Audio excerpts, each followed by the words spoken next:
Unfortunately, many of us are still asleep to the fact that we live in a crumbling empire. People say that empires have a lifespan of around 250 years, and today marks our 250th year. Isn't that great? Let's go over quickly all these signs of our crumbling empire. The people of this country are suffering. We are taught to hate each other. We're taught to hate everyone, our neighbors. We can't afford to live. We can't afford to retire. We can't afford to buy a home and start building real wealth. On top of this, our political system is completely corrupt. We don't determine our politicians or the actions of our government. It is money that determines all of that. They pick our representatives. It's corporations and special interests who decide everything that happens in Congress. We're facing a severe and dangerous lack of education in this country that's making every problem being thrown at us so much harder to deal with. On top of that, we have terrible healthcare outcomes that is incredibly expensive, and we are in a moment where we are witnessing the rise of the American Gestapo, ICE, who just got funded with the big beautiful bill yesterday to the tune of $136 billion. We could have done so much with that money. We could have paid everyone's healthcare bills. We could have paid everyone to go to college and get educated, but instead we spent it on our secret police force. And they will go after the people of our country, our neighbors, our families, our friends. They're not going after criminals. They're not only going after immigrants. They're going after activists, critics of the Trump regime. This is a very scary time. We've fallen deep into authoritarianism. Our president has seized all the power he needs to do whatever he wants in the next 4 years and beyond. Why? Because our so-called opposition party threw away the election to commit a genocide.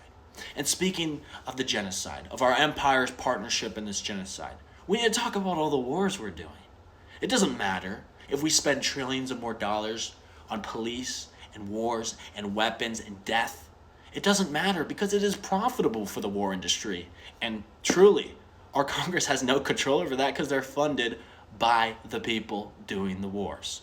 And it doesn't matter if we lose because, again, it is profitable. Tell me now, how many wars in a row has the United States lost? How many interventions have gone wrong in a row? It doesn't matter, but it's a lot.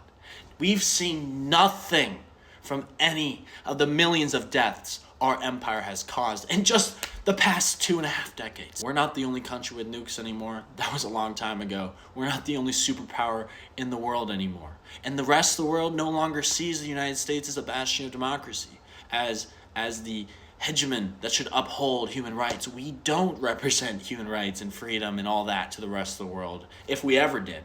But we definitely don't now. The rest of the world has turned to trading with China, bringing their ties closer with China, because we've proven we are unreliable partners in trade and everything else.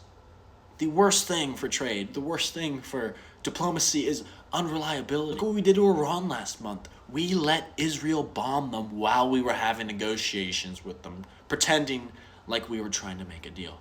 We betrayed them. We betrayed the diplomatic process. We went around their back and bombed a non-existent nuclear program. That is the state of our empire, and we will continue to be ignored. Our problems won't be addressed. They will suck us dry of our dollars until we've had enough. That is the game plan, until we've had enough. There are only 2 pillars left holding up this empire, and they are money, the wealth of this nation, the wealth of our corporations and 1%, and our military might. But even the British Empire, as it was dying, still had its navy. Until it didn't. And that was that. So welcome to the American Empire. We all need to buckle up because these next few years are gonna be hot. Thank you.